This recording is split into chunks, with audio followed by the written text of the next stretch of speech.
трасса деген сөз.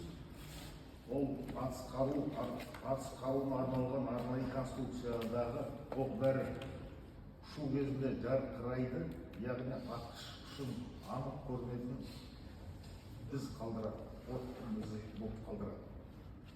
Мұндай оқ артқы жағында із қалдырғыш арнайы пиротехникалық құрамынан толтырылған шағын стакан орналасады, жаңағы оқтың артында. Ату барысында бұл арнайы пиротехника зат оқ дәрі қорытылып, жануынан оталып, анық көретін жарқын жарық із береді. Егер бұлай конструкциясына келтірсек, жаңа оқтың, ол алдыңғы жағында қаныш тәрізді болып тұрған стальной сердечники бөлек. Артында жалғастырады цилиндр трассель, жаңа пиротехнический составпен мындай стакан болады. Соның екі бөлігін биметалдық және қорғасыннан жасалған қапталғымен оралып, конусымыз единое целое бір патрон шығады. Мына қазіргі айтып отқан жаңағы біздің түсініктемесіміз маған оқ әкелген кезінде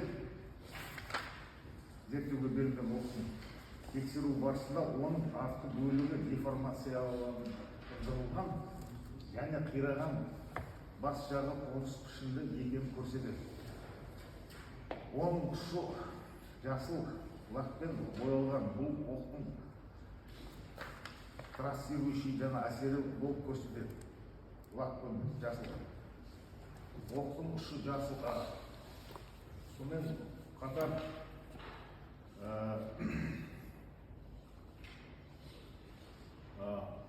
артыңғы жағын мұжылып, қабықтар оболочка дейді ғой, қабық қазақша айтылады, бетіне қатты соқсауымен майысып, көптеген іздер сызықтары көрнекті металл ығысу байқалады.